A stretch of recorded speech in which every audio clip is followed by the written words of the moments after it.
नमस्कार दोस्तों, old Monks में आप सबका स्वागत है। कॉमन इश्यूज़ के इस सेशन में हम आज डिस्कस करने वाले हैं। एक कॉल आया था मुझे जिसके बारे में आप सबको मैं बताना चाहूँगा कि कभी कभी ये चीज़ें शायद किसी के अंदर होती है, आपके अंदर भी ये सब डिस्कशन चलता ही होगा, लेकिन हम कभी इसे खुल के चर्चा नहीं करते या इस विषय पे जानने का प्रयास नहीं करते। The student called me and said कि सर, मैं देख रहा हूँ, यानी this is my third attempt, और मैं देख रहा हूँ कि जो 4 महीने में फ़िलासफ़ी ख़त्म होने की बात होती है, तो सर अभी तक वो ख़त्म ही नहीं हो रहा है। Exactly I seriously want to throw a light on this particular thing कि ऐसा क्यों लगता है कि सिर्फ हमें एडवर्टाइजमेंट पर्सपेक्टिव के लिए बोला जाता है कि 4 महीने तक क्लास होगी और उसके बाद में आपका सिलेबस 100% कंप्लीट हो जाएगा। वो होता क्या है एग्जैक्टली? हमें तो लगता है कि फैकल्टीज़ पढ़ा भी रही है, 4 महीनों तक क्लास पूरी हो भी रही है, सिलेबस भी आगे जा रहा है, लेकिन फिर भी कहीं ना कहीं पे मुझे ऐसा क्यों लगता है कि मेरा प्रिपरेशन जो अभी तक पूरा नहीं हुआ है। दोस्तों, ये इतना जेन्युइन टॉपिक है ये, to be like every civil service aspirant goes through this phase, right?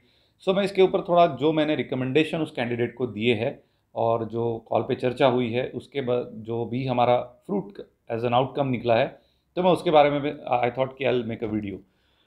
दोस्तों, एक बात बताना चाहूँगा कि जो फैकल्टी जो भी पढ़ाता है 4 महीने तक के कमिटमेंट देते हैं बैच पूरी होने का, डेफिनेटली वो बैच तो पूरी कर देंगे, 4 महीनों में सिलेबस कंप्लीट हो जाएगा, लेकिन कभी कभी हमें नहीं पता होता है कि हम कहाँ हैं। पहला सबसे इम्पॉर्टेंट एस्पेक्ट ये होता है कि कैंडिडेट को खुद को नहीं पता रहता है कि वेयर आई स्टैंड, बिकॉज वो फैकल्टी, कंसर्न फैकल्टी कितने सालों से फिलोसॉफी ऑप्शनल अगर पढ़ा रही है या कोई भी ऑप्शनल पढ़ा रही है, तो उन्हें ये उसके सारे लूप होल्स, उसके कंसेप्ट, उसके कोई भी इश्यूज, वोकेबलरी, सब कुछ बहुत स्ट्रांग उनका रेडी है। Obviously they are well ahead of the one who is standing there as a fresh new student. तो यहाँ पे क्या होता है कि स्टूडेंट जो ये एक्सपेक्ट करके आते हैं कि मैं यूपीएससी के लिए कुछ 2 या 3 साल देने वाला हूँ, उसमें से अगर 4 महीनों में मेरा एक ऑप्शनल कवर हो जाता है, वो भी अच्छी तरह से, और एक स्टैंडर्ड मैं अगर रेफरेंस बुक्स के थ्रू अगर प्रिपरेशन कर लेता हूँ, तो मेरा प्रिपरेशन अच्छा हो जाएगा। उसे कॉन्फिडेंस आता है, वो बैच ज्वाइन कर लेता है।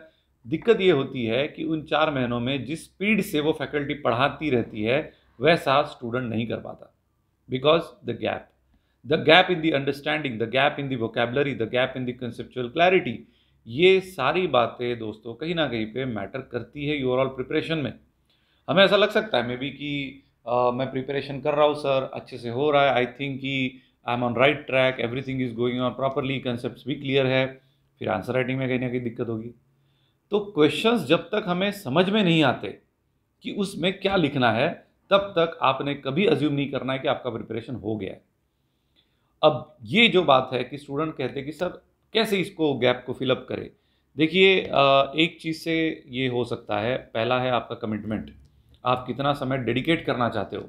इनिशियली आपको शायद लगता होगा कि ठीक है, 4 महीने कोई बड़ी बात नहीं है, मैं दे दूंगा, लेकिन आपको 15 या 20 दिन में ही पता चल जाता है कि मेरा 4 महीने का प्रिपरेशन मैं सस्टेन नहीं कर पा रहा हूँ, या फिर आप पैसे भर दिए, फिजिकली जाना पड़ रहा है, तो आप जा रहे हो बस कैसे तो ऐसे तो, बिकॉज यू नो आज का मिस कर लिया तो मुझे कुछ मिलेगा नहीं। और इसी पॉइंट पे आपको ऑनलाइन एजुकेशन सपोर्ट करते हैं। जब भी आप ऑनलाइन क्लासेस या वहाँ से ज्वाइन करते हो तो वहाँ पे रिकॉर्डेड लेक्चर्स आपको वहाँ से एक्सेस करने मिलते हैं। ये मुझे ऐसा लगता है कि बहुत बड़ी ताकत है, रिवॉल्यूशन जो हम कहते हैं ना, सोशल मीडिया और ये सारी जो टेक्नोलॉजिकल चीज़ें हैं। So tech is for the good of all, you know. तो हम यहाँ पे अगर उस प्रकार से सोचें, तो अगर रिकॉर्डेड लेक्चर मुझे मिलते हैं जब शायद मुझे लग रहा है कि आज मैंने इतना कवर कर लिया जितना मेरा टारगेट था, now I will start making up all this topics, तो उस केस में शायद आप रिवाइज्ड लेक्चर जो रिकॉर्डेड है उसको देख देख के सीख सकते हो, और 6 महीनों तक आपका सिलेबस कंप्लीट हो सकता है, जो कि फिजिकल क्लासेस में नहीं हो सकता। इसलिए मैंने सोचा कि ये जो एक बड़ा कॉमन सा इशू होता है कि 4 महीनों में पूरा सिलेबस, तो I think this is all about a business strategy. Business strategy इसलिए कह रहा हूँ बिकॉज हमें पता है कि 4 महीनों से ज़्यादा हम देने भी वाले नहीं है, we can not afford to give, क्योंकि हर ऑप्शनल का ड्यूरेशन कुछ ऐसे ही होता है। So why we should plan for more. लेकिन इसमें एक सबसे बड़ा चैलेंज ये है कि अगर आप फिजिकल क्लास मिस करते हो तो आपको इतना ही बोला जाएगा कि आप नेक्स्ट क्लास में आके बैठिए। नेक्स्ट क्लास वो कब होगा, क्या होगा, हम उसका कोई कोई पैटर्न फॉलो नहीं करते। हमें पता है, हम रेयरली जाके देखते हैं कि अच्छा वो क्लास मेरा हो जाएगा। इन शॉर्ट, मिस हो गया, वापस से देखने को भी नहीं मिला, और वो टॉपिक फिर सेल्फ प्रिपरेशन करना पड़ेगा। सेल्फ प्रिपरेशन में जो कंसेप्चुअल क्लैरिटी नहीं होती है, उसके वजह से आगे का पूरा फिलॉसफी जो डेवलपमेंट हुआ है समझ में ही नहीं आता, because everything is linked with every other topic. Simple है, राइट? इसीलिए ये जो प्रिपरेशन कैसे करना चाहिए, हमारा भले ही मैंने एक how to prepare philosophy optional की जो वीडियो बनाई थी, उसमें मैंने वो सब डिटेल्स आपको दिए हैं। आप शायद उसका फॉलो भी कर रहे हो, काफ़ी वायरल भी हो चुकी है वो, बहुत सारे स्टूडेंट्स को रेफ़र करते हैं सेल्फ स्टडी करने के लिए, अच्छा लगता है। लेकिन एक ही बात मैं बताना चाहूँगा कि अगर आपका प्रिपरेशन स्ट्रैटेजी वाइज नहीं हो और आपको पता नहीं है कि मैं कंसेप्चुअली क्लियर हो रहा हूँ या नहीं, तो एक बात ध्यान में रखिए, 6 महीने नहीं 1 साल तक भी प्रिपरेशन कर लीजिए, ऑप्शनल कभी कंप्लीट नहीं होगा। और इसीलिए जो कैंडिडेट ने मुझे पूछा कि सर आज 3rd अटेम्प्ट मैं देने वाला हूँ, यानी इस साल उसने दिया था, और मुझे फिर भी लग रहा था कि मेरा प्रिपरेशन हुआ नहीं है। जब मैंने क्वेश्चंस देखे तो मैंने उसको कुछ जेन्युइन क्वेश्चन किए कि क्या आपको ये क्वेश्चन का आंसर आया, जो बेसिक थे, यानी जो मोस्टली आई थिंक कई सारे स्टूडेंट ने अटेम्प्ट किए होंगे फिलोसॉफी ऑप्शनल के। बट द कैंडिडेट सेड कि सर मुझे इसमें भी पता नहीं था कि एग्जैक्टली क्या लिखना चाहिए, मुझे लगा था कि मैंने वो लिख दिया, मैंने वो लिख के आया, तो मैंने उस पर कुछ काउंटर नहीं किया कि ये लिखना चाहिए था या वो लिखना चाहिए था। इशू ये है कि कैंडिडेट को पता ही नहीं था कि क्वेश्चन में कैसे आंसर लिखना चाहिए। ये इसलिए हुआ क्योंकि कहीं ना कहीं पे कंसेप्ट ही क्लियर नहीं थे। और अगर आप टाइम स्पैन के हिसाब से सोच के देखो, 3 साल से कैंडिडेट प्रिपेयर कर रहा है, उसके 1 साल से प्रिपरेशन ऑफकोर्स चालू किया होगा, 4 साल हो गए उसे इस ऑप्शनल प्रिपरेशन में, फिर भी कॉन्फिडेंस नहीं है। इसका मतलब क्या होता है? हम अपने इस इतने छोटी सी लाइफ के 4 साल एक ऑप्शनल प्रिपरेशन के लिए दे रहे। This is not at all worth guys, please understand this. मैं बहुत सारे स्टूडेंट को ये इसलिए समझाता हूँ और ये वीडियोस बनाने का एक ही मकसद है कि हम इस बात को थोड़ा जेन्युइनली ले, कि हम अगर 1 साल से ज़्यादा ऑप्शनल नहीं समझ में आ रहा है तो कुछ गड़बड़ है। कहीं ना कहीं पे आप पहुँचिए, जो लोग शायद मेंटरशिप प्रोवाइड कर रहे हैं, जो समझा रहे हैं या चीज़ें आपको ईजी करके देने का प्रयास कर रहे हैं, ये जब तक नहीं होगा तब तक शायद डेवलपमेंट नहीं होगा आपके अंडरस्टैंडिंग में। और आंसर राइटिंग तो उसके बाद की बात है। इसीलिए ये जो चैलेंजेस हम फेस करते हैं ना, इसको ओवरकम करना ही यूपीएससी में सक्सेस होता है। नो इश्यूज़, आपको शायद कहीं पे जाना पड़े, भाग दौड़ करनी पड़े, कहीं कुछ कोर्स बाय करने पड़े, लेकिन इससे फ़ायदा ये होगा भैया, आप ही को कुछ ना कुछ फ़ायदा मिलेगा ना इससे। इसीलिए जो स्टूडेंट इतने साल वेस्ट करते हैं, वो कहीं ना कहीं पे वो ये सोचते रहते हैं कि क्यों मैं ये करूँ, क्यों मैं ऐसे कर लूँगा, मैं ये वीडियोस देख लूँगा, मैं इनके वीडियोस से सीख लूँगा, मैं ये रिकॉर्डेड वीडियोस कहीं ना कहीं पे मुझे टेलीग्राम के चैनल पे मिल जाते हैं, मैं उनके वीडियोस देख लूँगा। प्रॉब्लम यही है, वो फैकल्टी आपको आपके प्रॉब्लम सॉर्ट आउट नहीं करके दे रही है। और इस विषय में स्पेसिफिकली मैं फिलॉसफी की बात करूँगा, या आजकल जिस प्रकार से ऐसे पूछे जाते हैं, उसका अगर आप गहरा अध्ययन करिए तो आपको समझ में आ जाएगा कि ये इतना भी ईजी नहीं है। क्योंकि उतना इमेजिनेशन, वो उस लेवल पे जाके समझना, अपने से कोरिलेट करना और बाहर के वर्ल्ड से कोरिलेट करना, एक फिलॉसफी को दूसरे फिलॉसफर के साथ कोरिलेट करना, इसने सब्सटेंस के बारे में क्या बोला था और इसका व्यू इस सब्सटेंस से कैसा डिफर करता है, ये सब कंपैरेटिवली डिस्कशन होना चाहिए। हमें ऐसा लगता है कि मैं पढ़ लूँगा, पढ़ने से अगर सब कुछ आ गया रहता तो psychologist would have not claim कि जितना भी हम पढ़ते हैं उसमें से सिर्फ 40% हम रिटेन करते हैं, रेस्ट 60% कहाँ जाता है? हवा में। और इसीलिए अगर वो रेस्ट 60% जो शायद हवा में कहीं चला गया, उसके ऊपर अगर क्वेश्चन आ जाता है तो हमें ऐसा लगता है यार सर मैंने तो प्रिपरेशन बड़ा अच्छा किया, बट शायद अभी भी मुझे जम नहीं रहा है। कहाँ नहीं जम रहा है, किस पॉइंट पे मैं चैलेंज फेस कर रहा हूँ, ये जब तक आप सेल्फ टॉक के थ्रू खुद से ऑनेस्टली बात करके नहीं सॉर्ट आउट करोगे, कभी भी आपके इसमें डेवलपमेंट नहीं होगा। इसीलिए एक हम्बल रिक्वेस्ट है to everyone, you are giving your life to UPSC. I understand most crucial year you are going to UPSC. Even UPSC want the people from that age group only. They don't want the experienced people because they know the value of that age group. So why you are not valuing the the age that you have? ये creative as होता है जहाँ पे आप कुछ भी कर सकते हो, ट्रस्ट मी। इसीलिए तो हम कहते हैं कि ये जो एज है 22 से लेके 28 तक का, इस एज में ही आप ज़्यादातर क्रिएटिव, मेहनती, भागदौड़ करने वाले और स्ट्रगल करने के लिए तैयार होते हो। लेकिन स्ट्रगल अगर सही डायरेक्शन में नहीं जाए ना, तो यही होता है, 3-4 साल बहुत वेस्ट हो जाते हैं, आउटकम नहीं आता, फ्रस्ट्रेशन हाथ में आ जाता है। ये हमारे साथ हुआ है, इसीलिए मैं आपको समझाने की कोशिश कर रहा हूँ that we have wasted lot of years in this crucial part of a life and come to know that these are the mistakes जो कहीं ना कहीं पे हमने की है, किसी और कैंडिडेट ने नहीं करना चाहिए यार। वो रियलिस्टिक बने, क्योंकि 6 साल बाद, मैं तो मिनिमम कह रहा हूँ, 6 साल बाद यानी 6 अटेम्प्ट्स के बाद में अगर वो फिर से देखता है बाहर की दुनिया में, तो कहीं ना कहीं पे everything is lost, system does not take you. That is the reason ये जो कम समय में ज़्यादा प्रोडक्टिवली कैसे काम किया जा सकता है, इसकी स्ट्रैटेजी पे काम करना पड़ेगा, इस पे टाइम देना पड़ेगा। Instead of randomly picking up the topic and choosing and reading के समझ लेना, फिर किसी के वीडियोस को उसको और समझने की कोशिश करना, शायद एक आध दो कंसेप्ट समझ जाओगे, लेकिन उसका इंटीग्रेटेड होलिस्टिक नेचर आपको शायद समझ में नहीं आएगा। Understand this. और ये आई थिंक यूपीएससी का हार्ट है, it's a soul of UPSC. ये इतना सिग्निफिकेंट है कि जो कैंडिडेट इस पे काम करते हैं उनको आने वाले अटेम्प्ट में गारंटी बढ़ते जाती है। ये इसीलिए मैं कह रहा हूँ बिकॉज हमने स्टूडेंट्स को देखा है वैसे करते हुए। हमने जहाँ तक ये कहते हैं ना कि एक स्टूडेंट ने मुझे कॉल किया, 5 साल से यूपीएससी का प्रिपरेशन कर रहा है। Okay, please now this carefully listen to this case study.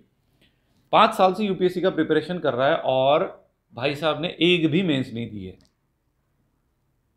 इसका मतलब ये बनता है कि उसे philosophy optional preparation preparation preparation 5 साल से सिर्फ प्रिपरेशन ही कर रहे हैं भाई साहब। अभी एक बात आप समझ सकते हो कि डेफिनेटली कैंडिडेट ने कुछ ना कुछ इंट्रोस्पेक्ट करना चाहिए।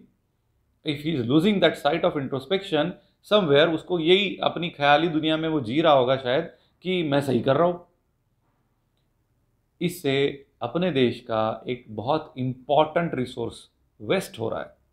ये हम जब तक नहीं समझेंगे दोस्तों, तब तक हम चेंज भी नहीं ला पाएंगे। और फिर हम बड़ी बड़ी बातें करते हैं, द हिंदू न्यूज़पेपर पढ़ के, द इंडियन एक्सप्रेस पढ़ के कि I will bring a change, I will do this, I will do that. अरे भैया, पहले अपने अपने प्रेजेंट लाइफ में जो चैलेंजेस है उसको पहले सॉर्ट आउट करना सीखिए। रैशनली रीजन का हम बहुत सपोर्ट करते हैं in all this world of presence. हम फिलोसॉफी में भी हम देखते हैं कि रीजन का कितना सिग्निफिकेंट यूज किया जा सकता है लाइफ में। क्लियर एंड डिस्टिंक्ट आइडिया हम कहते हैं, ये सिर्फ किताबों में नहीं है यार। You should be able to apply this to your own life as well. जहां पे आप थोड़ा सा इंट्रोस्पेक्ट करें, आपको समझ में आ जाएगा उसका सोल्यूशन कहाँ मिलेगा, कैसे मिलेगा, ये आप ढूंढना शुरू करोगे। सोल्यूशंस भी मिलेंगे, आपको जस्ट वो पिकअप करने हैं और उसके ऊपर काम करना है। और एक बार आपका काम हो गया, you will feel more confident कि अच्छा, अभी तक तो मैं यहीं घूम रहा था, now I have sorted out this. एक बार ट्रायल तो भी करके देखना है। अगर ये मैं जो कह रहा हूँ इसके ऊपर आपका अगर शायद विश्वास नहीं बन रहा है, तो एक बार ये करके देखिए कि कोई पिकअप करिए कि आपको शायद लग रहा है कि हाँ सर, मुझे ऐसा लगता है कि अभी तक मैंने शायद सोशो पॉलिटिकल फिलोसॉफी के लिए ओपी गौबा पढ़ा नहीं है। आपको लगता होगा इतनी मोटी बुक कहाँ पढ़ूँ, कब पढ़ूँ, कैसे पढ़ूँ, टाइम तो है नहीं, टाइम तो वैसे भी नहीं होता है, लेकिन फुल ऑफ डे हम खाली रहते हैं, पढ़ाई करते रहते हैं। तो पढ़ाई किस चीज़ की कर रहे हैं? तो एक ये चैलेंज उठाइए, खुद को एक कमिटमेंट दीजिए कि मैं देखते हैं एक महीना भर यानी 1 मंथ के लिए टोटली अपने आप को ओपी गौबा के लिए कमिटमेंट करूँगा।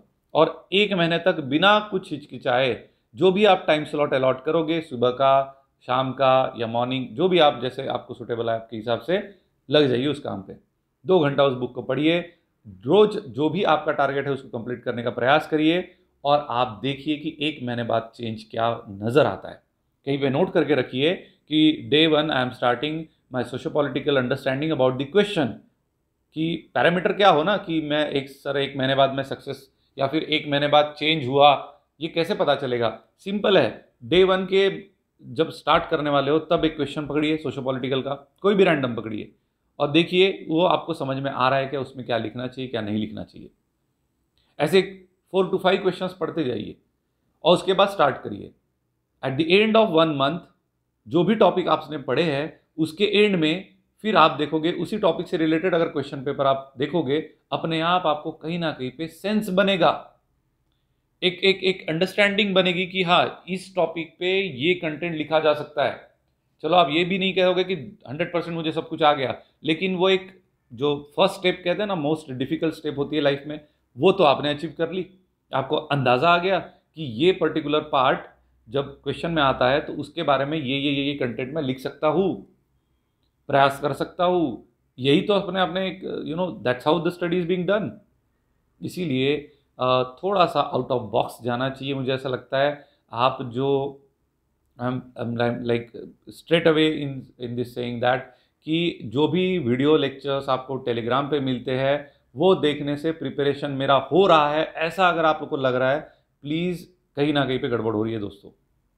Because that particular video is only teaching the certain portion. It is not discussing every single aspect related to whatever is arising your mind. Sharp होते हैं यूपीएससी के प्रिपेयर करने वाले बच्चे, डेफिनेटली मेहनती बच्चे तो अपने आप में इंटेलेक्चुअलिटी रहते हैं। उसी के तरह वो जब पढ़ते हैं कोई भी डेटा तो उनमें क्वेश्चंस रेज होते ही है। बिकॉज स्वामी विवेकानंद जैसा कहते हैं कि क्वेश्चन रेज होना क्यूरोसिटी का साइन होता है, और इसका सिंपल ये एक हम जर्नी डिसाइड कर सकते हैं कि ये कैंडिडेट ग्रो कर रहा है। लेकिन क्यूरोसिटी सेटिस्फाई होनी चाहिए। क्यूरोसिटी सिर्फ आने से सब कुछ नहीं हो जाता। क्यूरोसिटी के बाद हमने उसको थोड़ा सर्च करना है, ढूंढना है, जवाब लाना है, और जो भी कंसेप्चुअल क्लैरिटी हमें चाहिए वो इस्टेब्लिश करने का प्रयास करना है। इसीलिए जो कैंडिडेट हमें पूछते हैं कि सर मैं आज 3 साल से 4 साल से प्रिपेयर कर रहा हूँ बट फिर भी मुझे नहीं लग रहा कि मेरा फिलॉसफी ऑप्शनल हो गया, तो कैसे क्या आप कह सकते हो कि 4 महीने में हो जाएगा?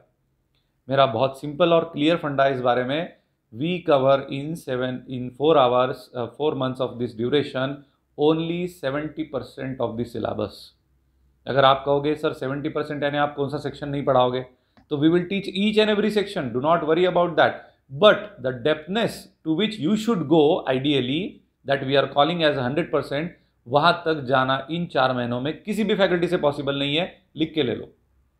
ये इसलिए मैं कह रहा हूं because I have been through the various reference books, various online materials, various articles, various papers published by the research fellows in the India और various departments of the country of like Delhi University से लेके south के Mysore IIT, सब जगह पे research करके मैं बैठा हूँ। इसीलिए मैं ये कह रहा हूँ कि कोई नहीं कवर करेगा आपका पूरा 100% सिलेबस इन 4 मंथ। आप 6 महीने दो, मैं आपको 100% कवर करके दूंगा। लेकिन क्या हम 6 महीने अफोर्ड करते हैं? क्या हम देते हैं? Is it workable option? आप सस्टेन ही नहीं कर पाओगे। इसीलिए वी टेक यू, मैं आपकी उंगली पकड़ के आपको एक सर्टेन पॉइंट तक ले जाता हूं और दिखाता हूं कि ये बेसिक अंडरस्टैंडिंग फंडामेंटल्स के लिए बहुत ज़रूरी होती है, जिसको हम प्लिंथ कहते हैं सिविक्स के भाषा में। कि जब फाउंडेशन आपका स्ट्रांग बन जाता है तो उसके ऊपर भी इमारत, फिर आप जैसे बिल्डिंग 10 फ्लोर की बनाइए, 20, 40 आप चाहो जैसी बना सकते हो, लेकिन एक बार फाउंडेशन स्ट्रांग हो गया तो आप उसके ऊपर एड ऑन कर सकते हो। एंड दैट्स व्हाई वी से कि 70% वी डू, रेस्ट 30% भी हम उसके बारे में बताते हैं वो कैसे करना चाहिए। इसीलिए जब वो एक 70% आपका अच्छे से हो जाता है, अंडरस्टैंडिंग, कंसेप्चुअल क्लैरिटी, वो जो फाउंडेशन है अच्छे से बन जाता है, उस फिलोसोफर का आपको विजन समझ में आ जाता है, उसकी आइडियोलॉजी समझ में आ जाती है, उसके थॉट समझ में आ जाते हैं, कैसे लिंक करना है हर टॉपिक को उसके बेसिक फंडामेंटल से।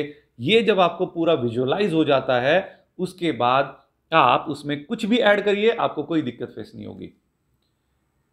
स्टूडेंट का यही दिक्कत होता है कि वो शब्दों से सीमित रहने की प्रयास करते हैं। वो दे ट्राई की फिलोसॉफी एक स्टैटिक सिलेबस है। भैया अगर वो स्टैटिक होता ना तो मैंने 70-30 की भाषा नहीं की रहती। स्टैटिक का मतलब क्या होता है? एक बार मैंने प्रत्युत्तर समुत्पाद पढ़ा दिया तो उसके आगे उसका कोई डेवलपमेंट ही नहीं है, उसका कंसेप्ट ही उसका एक आपका इंट्रोडक्शन होगा।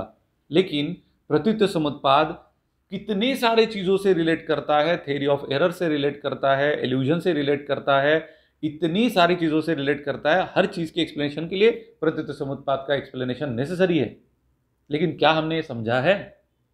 इसीलिए दोस्तों ये हम्बल रिक्वेस्ट करना चाहूँगा, क्योंकि जब मैं कैंडिडेट का पेन देखता हूँ ना तो मुझे अपनी याद आ जाती है। मैं देखता हूँ खुद को कि किस तरह से मैं स्ट्रगल कर रहा था, कोई हेल्प करने के लिए नहीं था, बहुत दर दर भटकते कहते हैं ना हम लोग उसको, वैसा कुछ हो रहा था। डेफिनेटली कुछ लोग थे जो चाहते थे कि सॉल्यूशंस निकले, कुछ तो हो, लेकिन the thing that I was looking for, वो था ना मेरे अंदर की क्यूरोसिटी, मेरे सवालों का जवाब किसी फैकल्टी ने देना चाहिए, वो हो ही नहीं रहा था। इसीलिए ये एक बात हमने समझ लेनी चाहिए कि मेरे अंदर इंट्रोस्पेक्ट करने के बाद जो एक रिजल्ट्स आएंगे कि ये चीज़ें मुझे करनी है, इसके ऊपर का मुझे क्लियर आइडिया चाहिए कि जब तक नहीं सॉर्ट आउट होगा, ये माइलस्टोन है, तब तक मैं आगे नहीं बढ़ पाऊंगा। ऐसा प्रैक्टिकल प्लान आउट कर लीजिए और फिर विद इन 1 ईयर एटलीस्ट आपका ऑप्शनल ऐसा तो भी प्रिपेयर होना चाहिए कि आप आंसर राइटिंग में किसी भी सेक्शन में गड़बड़ाए नहीं। I hope you got the point कि मुझे एग्जैक्टली क्या कहना है। उसी कैंडिडेट को मैंने सेम वैसे ही रिकमेंडेशंस दिए हैं जैसे मैं आपको यहाँ पे बताने की कोशिश कर रहा हूँ, सो दैट ये सिर्फ उस कैंडिडेट तक ना पहुँचे, ये पूरे देश में जितने भी फिलोसॉफी ऑप्शनल या ओवरऑल ऑप्शनल प्रिपरेशन करने वाले स्टूडेंट है उनको ये समझ में आना ही चाहिए, otherwise that's the waste of the time. I hope guys you like the video. Thank you. Subscribe the channel, share with your friends, and happy learning. Have a good day. Bye.